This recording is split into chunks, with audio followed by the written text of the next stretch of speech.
Dios usando el ministerio para seguir trabajando en mi vida y en la vida de mi familia. Realmente ver que Dios te hace parte de su obra te humilla.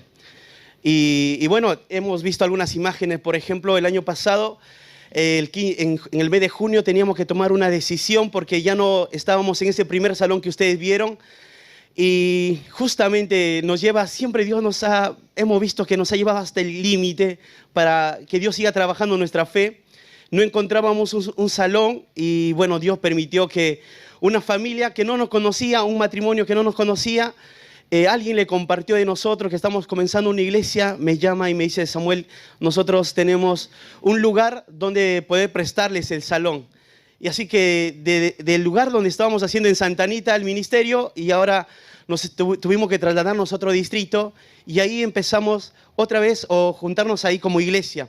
El salón era un poco más grande, tenía una división un poco mejor para los niños, tenían ellos un poco más de comodidad, y el concepto que queríamos usar era dar poquitos pasos para algo mejor, tanto para la iglesia.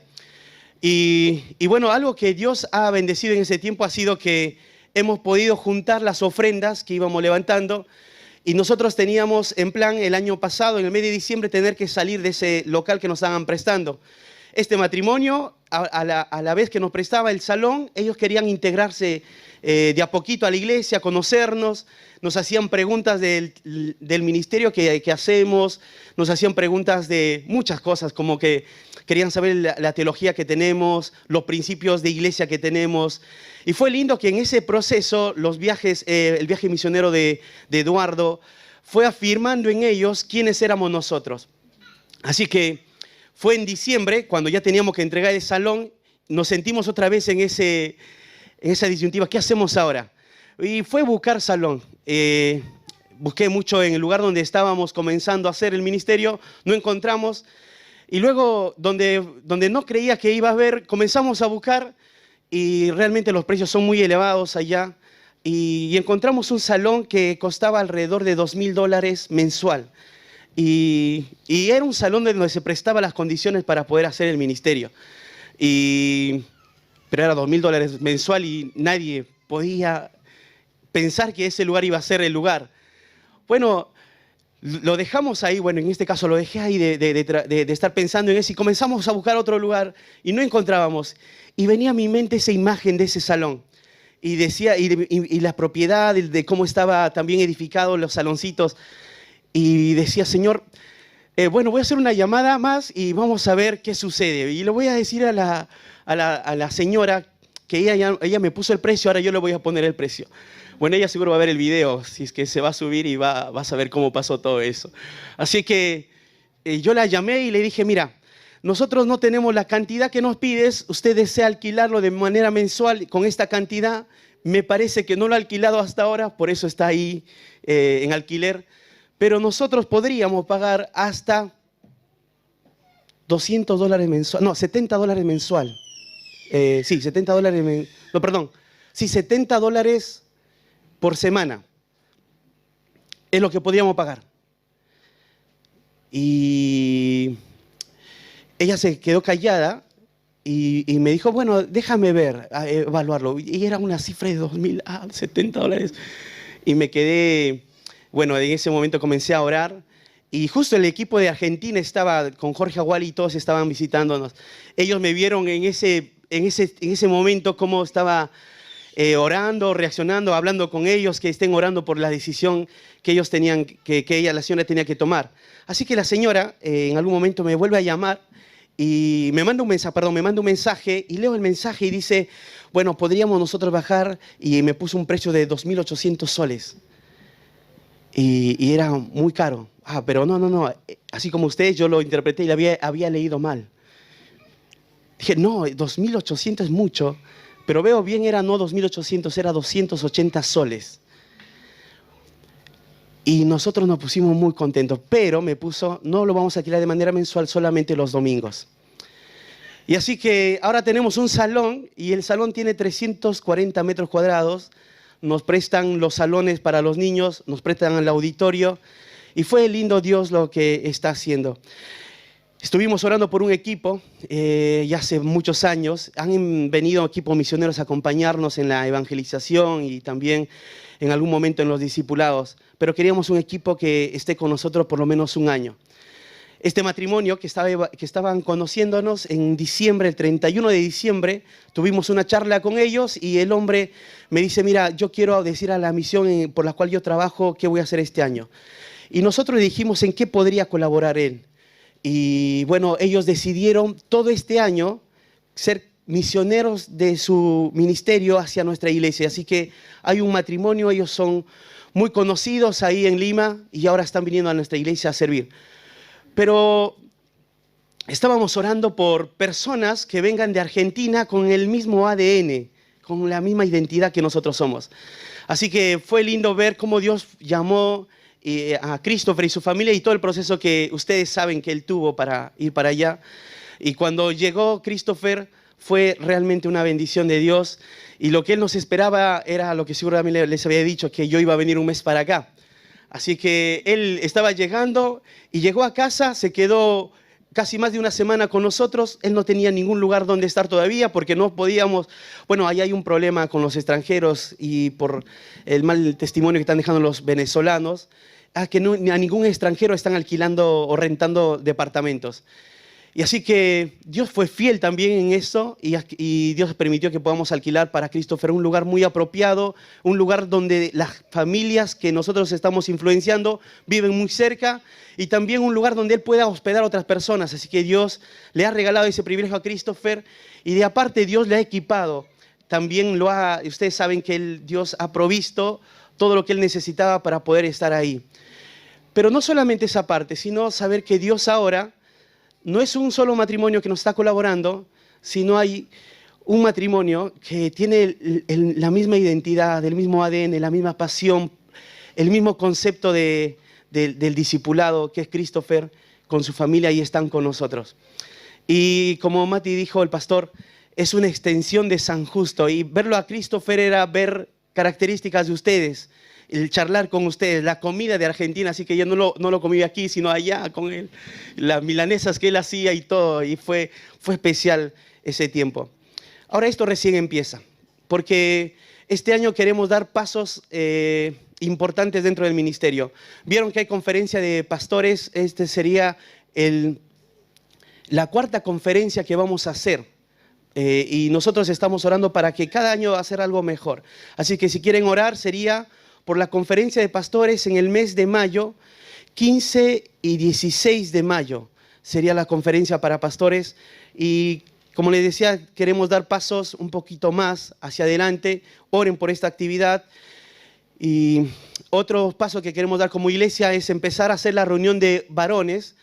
Y esto hemos estado orando, algo atípico pasó en nuestra iglesia, no sé si acá, pero en nosotros era que la mayoría en las primeras reuniones eran mujeres. Así que me volví especialista en la cocina mientras mi esposa podía ir a visitar a las mujeres y yo me ponía muy contento en apoyarla a ella, de hacer el trabajo con las mujeres. Pero Dios ahora nos regaló varones. Hombres están viniendo a la iglesia desde el año pasado y este año queremos arrancar con la reunión de varones. Así que si quieren estar orando por eso. Y otro motivo de oración es que en el barrio de Christopher queremos abrir y aperturar una horita feliz. Y a través aún de esta horita feliz que haríamos en ese barrio queremos alcanzar a la comunidad en esa zona. Soñamos que en esa zona se llama Alameda de Ate, se llama el lugar donde Christopher está, Alameda de Ate, y pertenece al distrito de Santa Anita. Estamos orando por ese lugar porque en un futuro queremos ver una iglesia en esa zona. Así que estamos contentos porque Christopher está ahí haciéndole influencia también. Y también orar por nuestra familia. Y estamos muy contentos de estar con ustedes. Lo estamos disfrutando. A cada familia que hemos estado visitando, con cada persona que hemos estado hablando, más que nosotros podamos hacer algo, estamos recibiendo de ustedes mucho amor, mucha comida, realmente. Es lindo pasar un tiempo con ustedes, escucharles a ustedes la pasión que tienen por el evangelismo, por la iglesia local, por la predicación. Eso me anima el corazón, me conforta. Así que estamos muy contentos de estar. Esperamos que vuelva a pasar lo mismo, volver a regresar. en algún momento, no sé en cuántos años, pero tenemos el deseo de regresar con nuestra familia. Sé que Chayo y mis hijas están disfrutando mucho y ellas están aprendiendo, mis hijas están aprendiendo de ustedes el amor que tienen hacia la iglesia local, y estamos muy agradecidos por todo lo que hacen, por sostenernos, por acompañarnos, por dar de sus recursos para que la obra se siga haciendo allá. Muchas gracias y queremos darle gloria a Dios por eso. Gracias, eso es lo que Dios está haciendo en Perú. Bueno, y ahora me toca compartir la palabra de Dios, y esa es la parte importante de este momento, y queremos dar lugar que Él nos hable. Así que, ¿qué te parece si inclinamos nuestros rostros, vamos a orar y pedir a Dios que nos hable a través de su palabra? Padre, estamos muy agradecidos por el tiempo que estamos teniendo de juntarnos como iglesia, de poder inclinar ahora nuestro corazón a escuchar tu voz, Señor, a través de tu palabra. Te pedimos que tú confrontes nuestra vida, alinees nuestro corazón a tu corazón, alinees nuestro corazón a tu palabra. Queremos obedecerte, queremos tener características que tu palabra habla de cómo tiene que ser tus discípulos. Te pido que esta iglesia o estas dos iglesias que están hoy aquí podamos todos seguir creciendo en el conocimiento de tu Hijo Jesucristo, Señor. Te pedimos ser cada vez más sensibles a tu voz. Gracias por este momento. Oramos agradecidos en el nombre de Jesús. Amén. Bueno, el libro de Mateo está siendo de mucha bendición a nuestra iglesia en Perú. Sé que ustedes han estado viendo el Antiguo Testamento, todo el Pentateuco, y de la manera que quería arrancar en Perú, aparte de otro libro que estábamos estudiando, era a través del Nuevo Testamento. Así que arrancamos ya el año pasado en el Evangelio de Mateo y queremos ver todo el Nuevo Testamento también, y estamos orando para que Dios haga una obra a través de la exposición también en la vida de la iglesia. Y cuando pensé que compartir a ustedes sobre una exposición en esta mañana, era compartir algo que Dios ha usado y ha motivado nuestro corazón en el mes de diciembre para hacer la obra misionera. Las personas cuando vienen a nuestra iglesia, que son de otras iglesias, siempre nos preguntan qué significa IBM, porque ven IBM. Y nosotros les explicamos lo que es la iglesia y le hablamos un poco de lo que quiere ser bíblica. Pero cuando le hablamos de ser misionera, queremos que también ellos adopten una pasión por afuera, por el perdido, para evangelizar y hacer discípulos. Entonces, cuando estuve exponiendo el libro de Mateo y justo me crucé dentro de las bienaventuranzas, justo un texto que habla una característica de cómo tiene que ser un discípulo. Entonces yo me quería enfocar hoy, compartirte por qué tenemos que ser pacificadores, qué significa ser un pacificador. Así que te pido que puedas abrir tu Biblia en el Evangelio de Mateo, capítulo 5. Mateo, capítulo 5.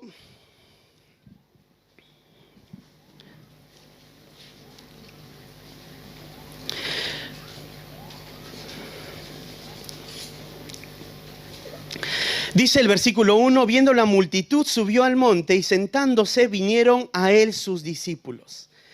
Y abriendo su boca les enseñaba diciendo, bienaventurados los pobres en espíritu, porque de ellos es el reino de los cielos. Bienaventurados los que lloran, porque ellos recibirán consolación. Bienaventurados los mansos, porque ellos recibirán la tierra por heredad.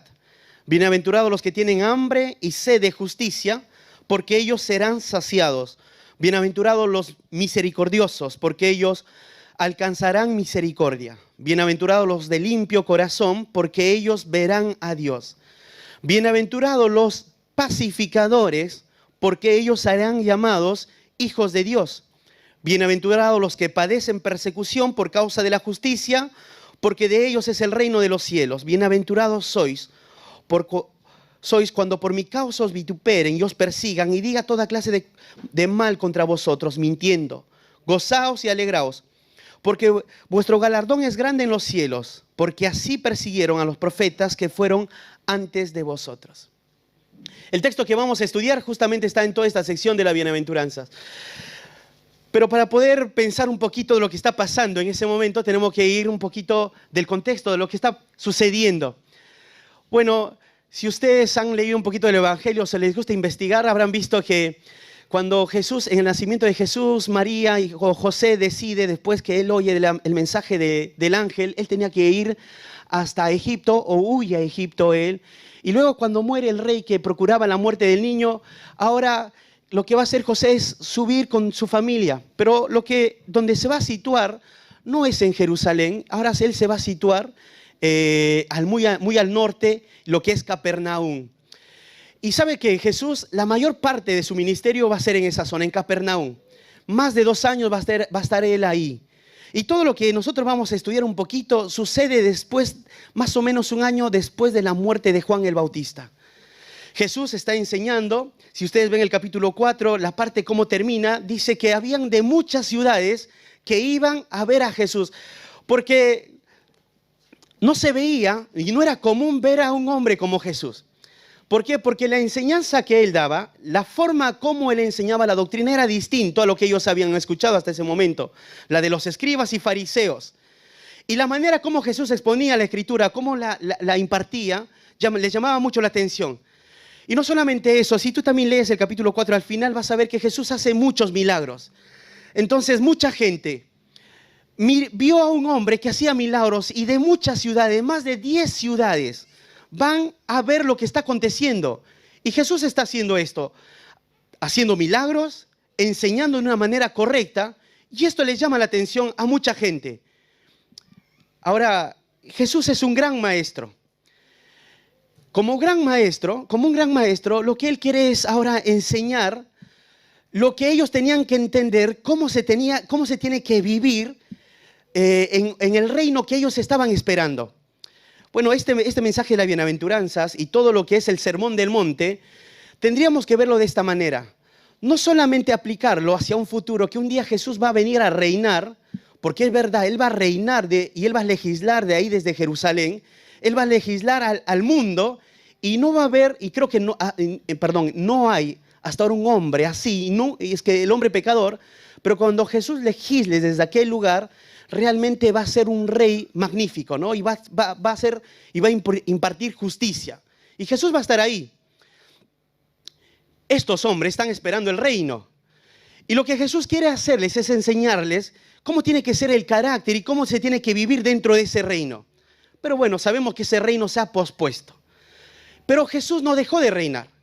Él dice en Colosenses que Él nos ha trasladado del reino de las tinieblas al reino de su amado Hijo. Y entonces ahora tenemos un rey, y Él sigue siendo el rey, pero las bienaventuranzas y todo el Sermón del Monte sirve para poder ver cómo tiene que ser el carácter de aquellos que dicen ser su discípulo, y también para ver el llamado a vivir una vida práctica del discípulo y la invitación a aquellos que quieren saber cómo es este reino. Entonces Jesús, ahora Él va a enseñar, y el versículo 1 empieza diciendo: viendo la multitud, subió al monte, vinieron a Él sus discípulos y abriendo su boca les enseñaba diciendo. Jesús no deja pasar así a la deriva a la gente. Él cuando ve a las personas ve y quiere suplir una necesidad. Mucha gente le está siguiendo a Jesús. Pero dentro de esta gran multitud podríamos dividirlo. Mucha gente curiosa por ver los milagros que hace Jesús, les llama la atención. No había otro profeta que se había levantado en 400 años de silencio. Solamente Juan se levantó en algún momento para hablar del Mesías. Milagros no se veía. Y Jesús está haciendo milagros. Les llama a muchos curiosos. Van detrás para ver lo que está pasando. Muchos lo toman como la amenaza. Porque son los fariseos. Los fariseos es otro grupo, ¿no? Y lo miran a Jesús como la amenaza. Porque la doctrina que Él está enseñando, a la vez que ellos van escuchando a Jesús, Él va impartiendo con profundidad y dando valor y explicando de una manera correcta los mandamientos. Y entonces para los fariseos es una amenaza a la doctrina que ellos estaban enseñando.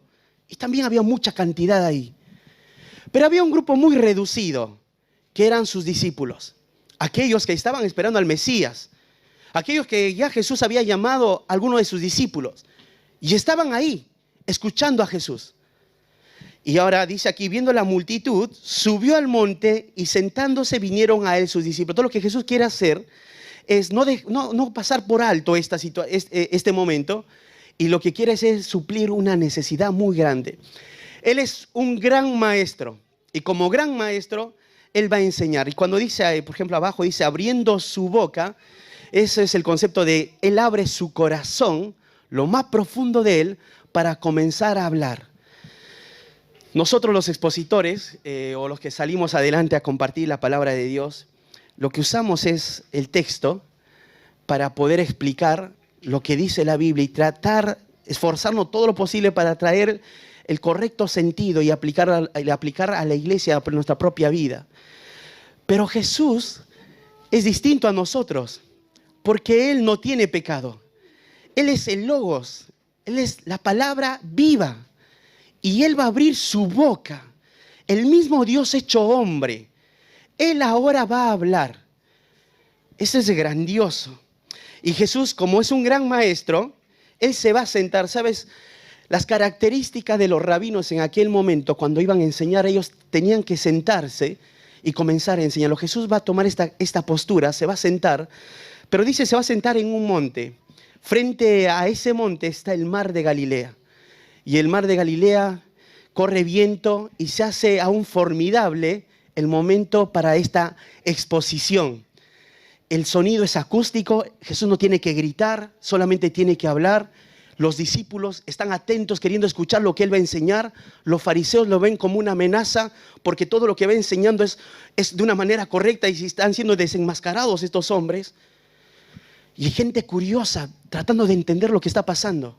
Y ahí está Jesús a punto de abrir su boca. Y es interesante que todo este sermón del monte quiere Jesús producir algo en sus oyentes. Fíjense capítulo 5, verso 20. Fíjense lo que Jesús quiere producir en los oyentes. Dice, porque os digo que si vuestra justicia no fuere mayor que la de los escribas y fariseos, no entraréis en el reino de los cielos. Jesús está pensando en este grupo reducido que son sus discípulos y va a comenzar a hablar cómo tiene que ser el carácter de aquel que dice estar esperando el reino y aquel que quiere pasar y quiere abrazar eso. Jesús está pensando en ellos que si vuestra justicia no fuese mayor que la de los escribas y fariseos. Me pongo a pensar un poco en esos escribas y fariseos. Los escribas y fariseos eran hombres muy conocedores de la ley, capaces de interpretarla, la recitaban de manera oral. Y a tal punto que habían hecho de la ley tradiciones, y ellos escribían tradiciones. Y había muchos mandamientos que habían escrito ellos, aparte de los mandamientos que están. Y aún la habían dividido, mandamientos positivos y mandamientos negativos. Ellos habían vuelto una carga pesada a la ley para los demás. La recitaban, la memorizaban, la podían enseñar. Obviamente no la vivían. Y Jesús está diciendo a este grupo reducido, si vuestra justicia no fuese mayor que la de los escribas y fariseos. Pero ahora nos haríamos una pregunta. La pregunta sería, ¿quién puede tener una justicia mayor que la de los escribas y fariseos? Estos discípulos pueden verse a sí mismos, quizás en conocimiento no estaban como estos hombres. Pero Jesús no está tratando de que sea el conocimiento, la característica de aquel que dice ser sus discípulos. Jesús va mucho más allá. La justicia tiene que nacer de un corazón, del corazón. Ahora hay otro problema. ¿Cómo puede nacer algo justo de un corazón pecaminoso? Bueno, lo que Jesús quiere hacer es que nadie puede realmente vivir de una manera justa. Nadie realmente puede mostrar justicia. Entonces, ¿qué hacemos? Bueno, Jesús quiere decir cuando dice, si vuestra justicia no fuese mayor que la de los escribas y fariseos. Está tratando de decir a aquellos que están escuchando, ustedes que creen en este caso en Jesús, ustedes deben vivir de una manera justa, aplicar lo que saben en sus propias vidas. Y vuestra justicia no va a ser solamente externa, sino va a nacer de un corazón que realmente quiere buscar la justicia de Dios, quiere buscar la santidad de Dios. Bueno, y es lo que Jesús quiere hacer a través de todo esto, de todo este sermón del monte. Y vamos ahora a volver al capítulo 5, el versículo 1. Dice, viendo la multitud, subió al monte y sentándose vinieron a él sus discípulos y abriendo su boca les enseñaba diciendo.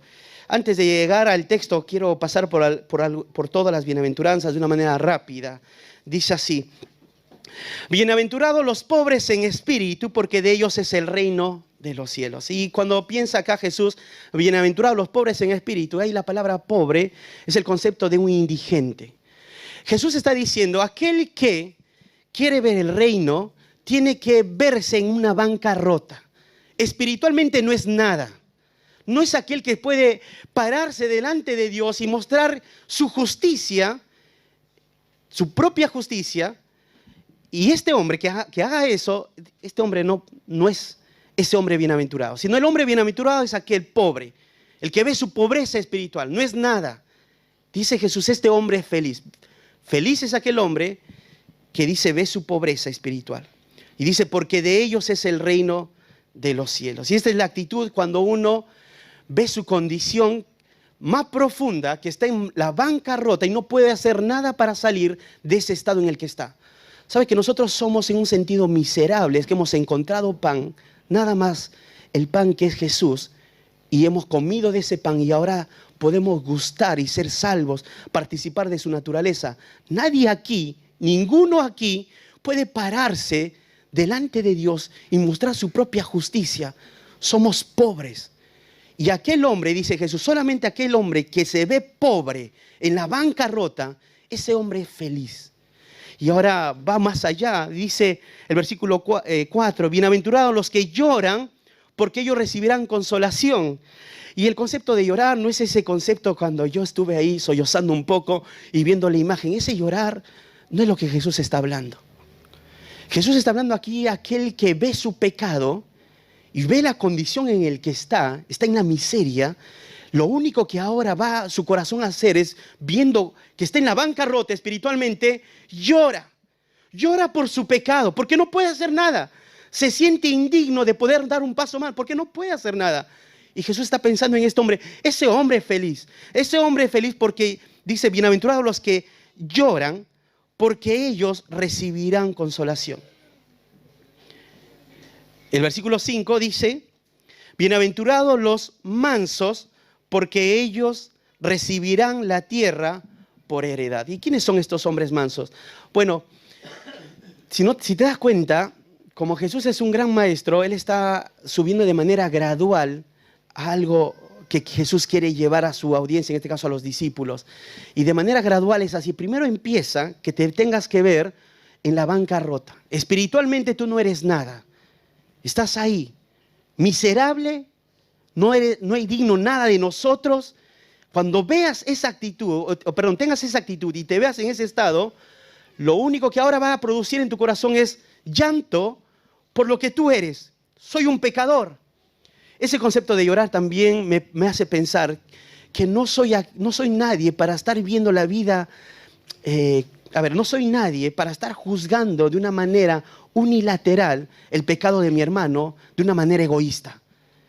Sino también ese llorar tiene que llorar por el pecado de mi hermano. No puedo juzgarlo. Lo que sí quiero es ayudarlo. Y entonces lloro también por el pecado de mi hermano.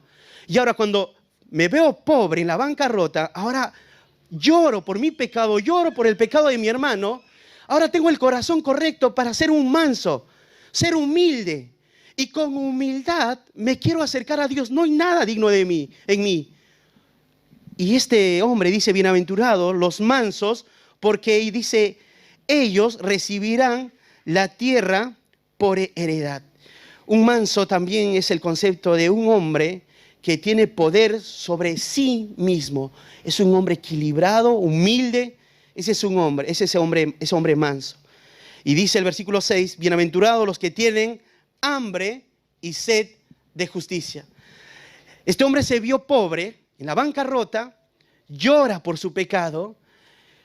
Ahora se pone delante de Dios con un corazón humilde y solamente ahora desea la justicia de Dios. ¿Y sabe qué es desear la justicia de Dios? Es desear su santidad.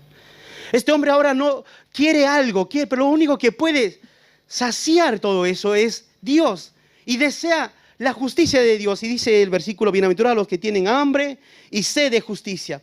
¿Te recuerdas ese Salmo 42 cuando dice, como el ciervo brama por las corrientes de las aguas, así clama por ti, oh Dios, el alma mía. Mi alma tiene sed de Dios, del Dios vivo. ¿Sabes? Una de las características de un discípulo es aquel que desea la justicia, desea la santidad de Dios en su propia vida. Aquel que clama como el ciervo. Ustedes viven en un país donde hay mucho campo y los animalitos aquí tienen un beneficio, pueden encontrar muy rápido el agua, pero en un desierto árido, los animales no les es fácil conseguir agua. Y imagínate un ciervo, desea beber, calmar esa sed. Y la característica de este discípulo tiene que tener ese pensamiento, desear la santidad de Dios, desear la justicia de Dios. Este hombre dice bienaventurado. Y ahora dice el versículo 6, antes de leer el 6, sabes que las primeras cuatro bienaventuranzas están mostrando esa relación que tiene el hombre con Dios. Y como te decía que Jesús es un gran maestro, lo que Él quiere primero es hacer esto, trabajar en lo más profundo del corazón de sus discípulos para que tengan una perspectiva correcta, cómo tienen que ellos relacionarse con Dios. Tienen que verse con Dios pobres, tienen que ver delante de Dios, llorar, clamar por su pecado, y la única forma de acercarse a ese Dios es con humildad, siendo mansos.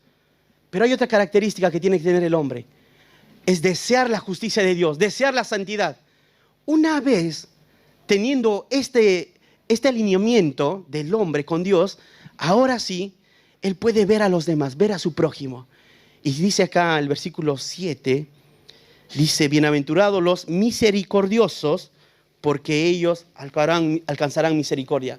Este hombre que se vio en la bancarrota, vio su pobreza, lloró. Este hombre ahora que con una actitud se acerca de una manera humilde, ahora después de clamar por la santidad de Dios, por su justicia, ahora ve al otro con misericordia. ¿Por qué? Porque él también estuvo en la miseria. Y no hay nada en nosotros para vernos delante de un pecador mejor. El pecador está en la misma condición que también nosotros hemos estado y por eso ahora tiene misericordia. Y Jesús está diciendo, bienaventurados los misericordiosos, porque ellos van a alcanzar misericordia. Estos hombres, dice bienaventurados al verso 8, bienaventurados los de limpio corazón, porque ellos verán a Dios. Este hombre, ahora estos bienaventurados desean solamente la santidad, andar en continua limpieza. Desean que su prójimo también viva de la misma manera en limpieza. Bienaventurados los de limpio corazón, porque ellos verán a Dios. Y ahora entra el texto que vamos a estudiar. Dice, bienaventurados los pacificadores, porque ellos serán llamados hijos de Dios. Ahora, es interesante que en su audiencia había 4 grupos. ¿Sabe? Cuando esos grupos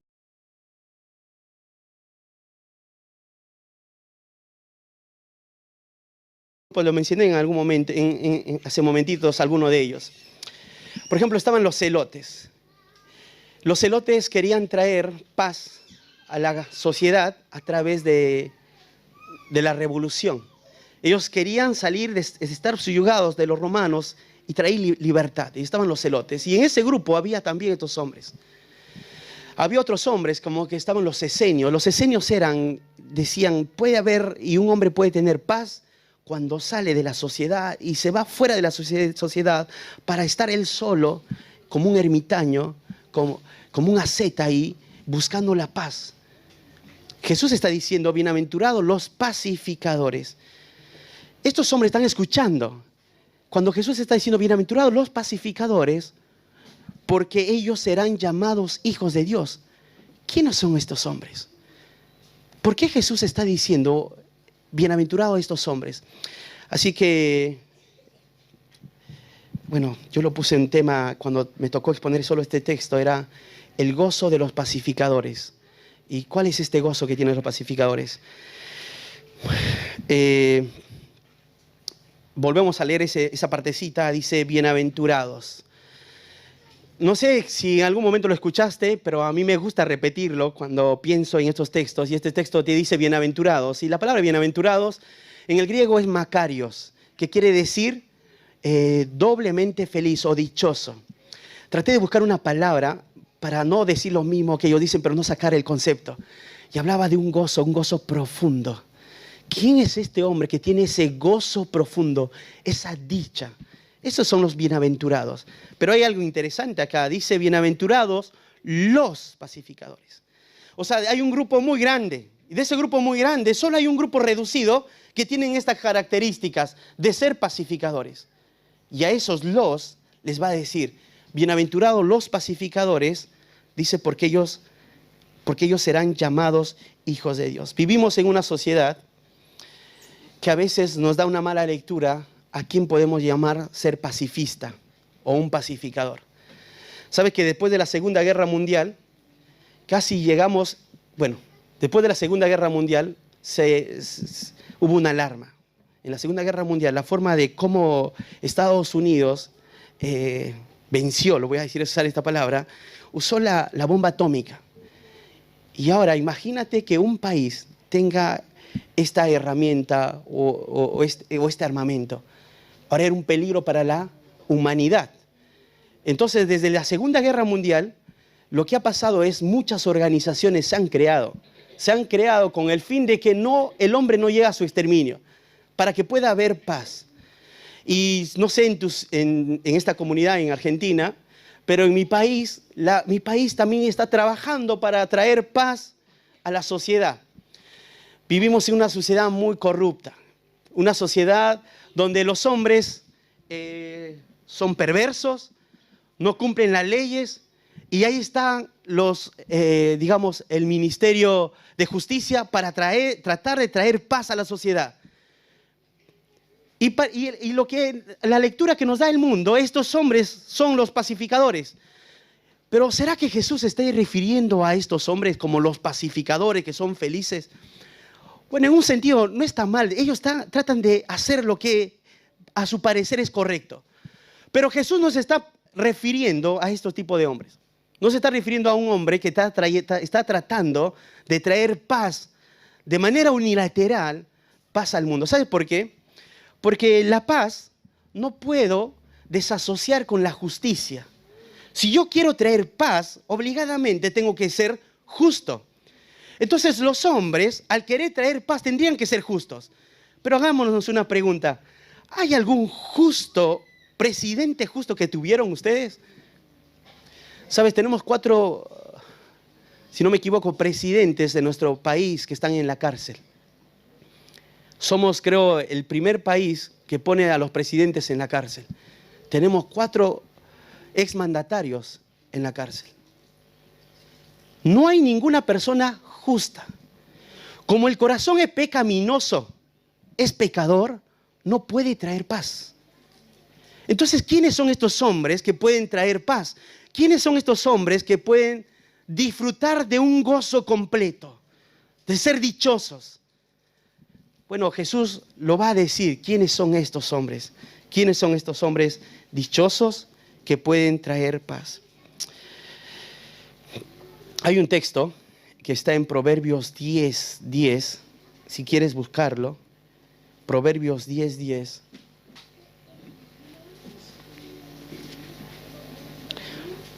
Proverbios 10:10 dice, el que guiña el ojo causa tristeza. ¿Quién es un pacificador? ¿Sabes?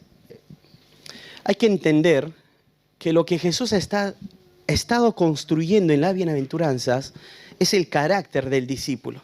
Entonces ahora el discípulo que vio su pobreza, lloró y se afligió por su pecado, se acerca con un corazón humilde delante de Dios, desea la justicia, la santidad de Dios a su vida, lo ve a los demás con misericordia, porque él ha sido alcanzado a misericordia, y desea cada día la santidad, la limpieza, vivir con un corazón limpio.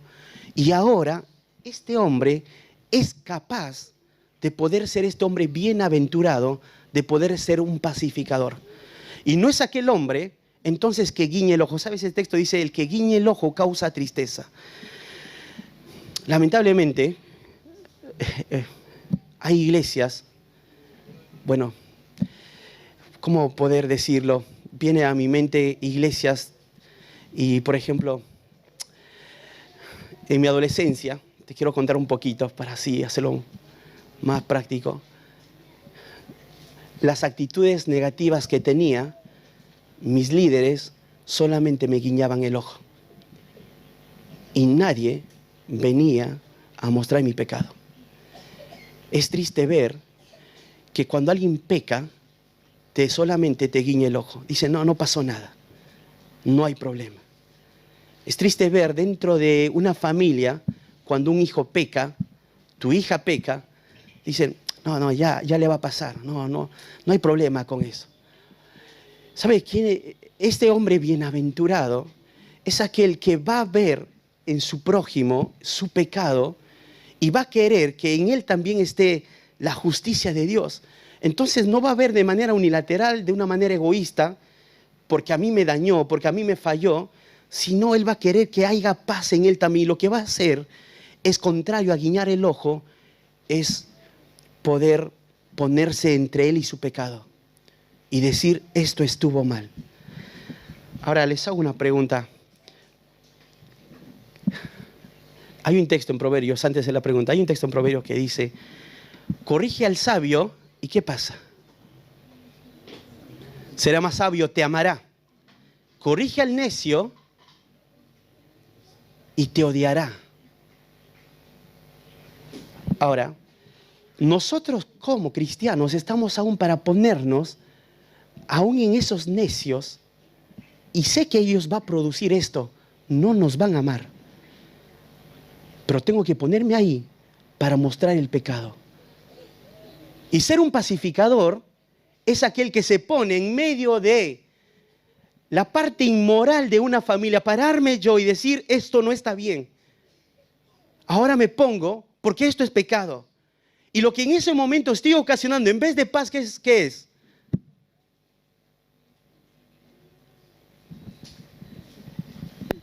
Conflicto. Bueno, entonces, ¿qué? Un pacificador no es aquel que tiene que apaciguar, dejar, no, falló, dejémoslo, no pasó nada, para tratar de terminar el almuerzo tranquilos. No. Y en esto vamos creciendo.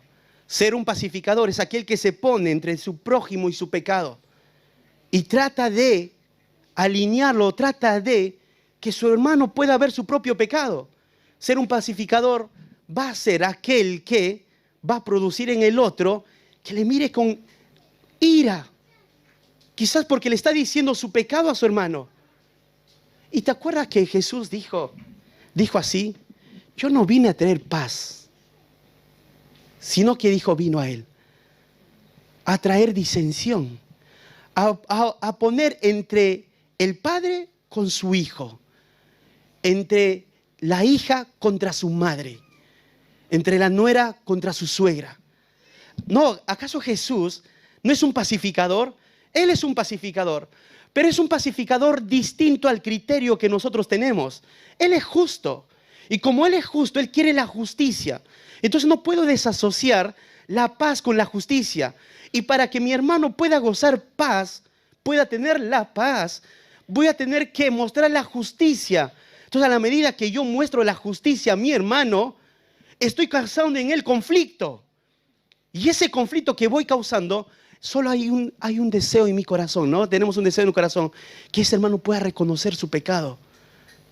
Y esto no es de una manera unilateral, no solo para fines propios, sino es por fin y bien de mi hermano. Entonces, ser un pacificador sería aquella persona que ve el pecado de su hermano y está dispuesto a correr los riesgos y ponerse frente a su hermano y con un corazón humilde, porque él también puede caer en la misma tentación, y con un corazón misericordioso poder decir, esto estuvo mal. Esto es ser un pacificador. Esto sería el concepto del pacificador. Bienaventurados los pacificadores. Pero sabes, estos hombres pacificadores no solamente lo demuestran poniéndose en medio de esta situación, sino estos pacificadores muestran una identidad.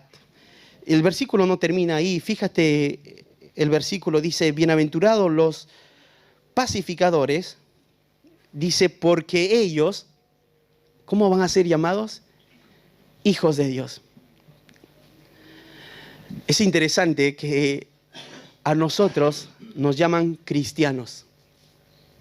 Te llaman cristiano. Si no te has dado cuenta, te lo vuelvo a decir. Te llaman cristiano. Y te lo volvería a decir. Te llaman cristiano, hermano. Tú estás representando a Cristo en la tierra. Estos hombres que son capaces de ponerse entre su hermano y su pecado, no de una manera unilateral, sino porque quieren la justicia de Dios aún en su hermano, estos hombres ahora tienen una identidad, se los conoce de una manera, hijos de Dios. Ustedes conocen a Cielito mucho, los que son de nuestra iglesia, y hay características del cielo que lo demuestra de lo que aprendió de su papá, de su mamá. Recuerdo en el instituto bíblico, tenía un compañero que vivía a 2 casas nuestras, y este compañero, cada vez que salía, o justo nos cruzábamos, él me saludaba, hey Samu, ¿cómo estás? Y yo, como yo siempre paraba apurado, iba al trabajo y era así corriendo, hola, y pasaba así con la madre, hola, hola. Y un día salí con mi hijita y ella estaba viendo, seguramente, los padres no nos damos cuenta que los hijos lo ven, ¿no? Y, hola Samu, dijo él, y yo le dije, hola, hola cielo, hola, dijo así, y se pasó. Uy, era tal cual el papá, la manera de saludar, la forma de caminar, agachado, y se pasaba. No, vamos a cambiar esto. ¿Sabe lo que trato de decir? Es que los hijos, de algún modo, demuestran lo que ven en casa. El cristiano demuestra lo que ha entendido de Dios. Y si tú te has visto en la bancarrota espiritualmente, que tú no eras digno del cielo, y lloras por tu pecado, y no hay nada de ti, solamente la santidad y la justicia de Dios puedes clamar, y ahora tú puedes tener misericordia por los demás, deseas una limpieza diaria en tu corazón, ahora vas a desear que tu hermano también viva de esa misma manera. Y ser un pacificador es aquel que lleva el evangelio, porque para eso nos ha llamado Dios, para ser embajadores de Cristo. Los llamados hijos de Dios son ¿quiénes? Aquellos que llevan el evangelio. Y llevar el evangelio tampoco no es sencillo. Llevar el evangelio es decir a un hombre que eres pecador. Ahora, fíjate, un hombre decirle que estás condenado a la muerte eterna, al infierno. En él va a producir rechazo. Pero somos llamados a decirle la verdad. Ser un pacificador es tratar de que encuentre mi prójimo la paz con Dios. ¿Sabes por qué? Porque todos los días Dios vive airado con el inicuo, con el impío. Dios lo mira todos los días airado a él. Y el llamado de la iglesia es ser un pacificador. El carácter entonces de un discípulo es aquel que quiere buscar la paz. Bueno, muy distinto a la del mundo, ¿no? El mundo se encarga de otra manera, les decía, de traer paz. Pero nosotros queremos que estos hombres que no conocen a Dios puedan encontrar la paz con Dios. Y la única forma que ellos pueden encontrar la paz con Dios es presentándole a Jesucristo, el único mediador entre los hombres y Dios. Esto es el carácter de un discípulo que dice ser hijo de Dios. Vive como un hijo de Dios. No solamente lo dice, sino lo vive. lo vive. Hay un libro que dice, pensando en este punto, dice: un verdadero pacificador bíblico no se lava las manos de todas las situaciones, no pretende salvar su estatus, no dice, ya pasó, todo está bien, sino es aquel que ve el pecado de su prójimo y va con humildad para que este prójimo pueda conocer de Cristo. ¿Te acuerdas al inicio que te decía? Cuando viene una persona y me dice, ¿qué significa Iglesia Bíblica Misionera? Y sabes, cuando pienso en misionera, viene este concepto: ser un pacificador. Estoy puesto en el lugar que estoy para ser un pacificador. Estoy puesto para que hablarle del pecado a mi hermano, pero también al incrédulo, que él pueda conocer de Cristo y pueda tener paz para con Dios. El texto que cité, 2 Corintios 5:20, dice: así que somos embajadores en nombre de Cristo, como si Dios rogase por medio de nosotros, os rogamos en nombre de Cristo, reconciliaos con Dios. Es interesante, acá en este texto te dice que la actitud que tenemos que tener, quiénes somos nosotros y en qué nombre vamos. Si te das cuenta, no hay nada, nosotros solamente somos un instrumento.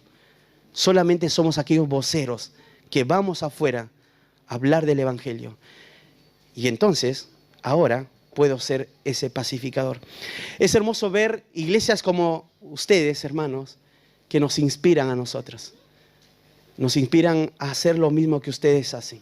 Salir a viajes misioneros para ser esos hombres pacificadores. Y si alguno de aquí aún todavía no ha hecho esa labor de ser un pacificador, sería correcto, porque esta es una de las características de un discípulo. Un discípulo que dice ser discípulo muestra en su carácter de ser un pacificador. Y bueno, no termina ahí las bienaventuranzas. Las bienaventuranzas termina mucho más abajo. Dice el 10, bienaventurados los que padecen persecución por causa de la justicia, porque de ellos es el reino de los cielos. Y luego habla el 11, el 12, de esos hombres que sufren persecución, ¿cómo son? Espero que esta pequeña exposición haya servido para motivar al corazón, a nuestros corazones, a seguir siendo esos hombres pacificadores, para llevar el nombre de Dios en alto y realmente cuando vean a nosotros seamos llamados realmente como aquí se llama, hijos de Dios. Y un hijo de Dios es aquel que muestra a Cristo. Bueno, ¿qué hizo Dios? Pienso. ¿Dios fue un pacificador? Sí. ¿Quién estaba en la miseria? El hombre. ¿Y qué hizo Dios? Mandó a Jesús, su único hijo, para que ese hombre que no se puede acercar a él porque es pecador, ahora a través de Cristo lo puede hacer. Vamos a orar y dar gracias a Dios por su palabra. Padre, gracias por este hermoso tiempo que nos has dado de escuchar tu palabra, de ver en tu palabra características de uno que se llama discípulo. Realmente te pido, Señor, que podamos crecer y seguir siendo esos hombres que están dispuestos a ser pacificadores por causa del Evangelio. Oramos por Argentina, por las distintas provincias. Oramos por la Iglesia Bíblica Misionera de San Justo del Castillo, que puedan ser esos hombres, mujeres, niños que salgan a hablar y ser pacificadores. Y oramos por Perú, por este pequeño grupo, Señor, que estás formando, que sigan teniendo esa identidad de salir y hablar quién eres, ser esos hombres pacificadores. Gracias, Padre, te damos toda la gloria y honra a ti. En el nombre de Jesús oramos. Amén.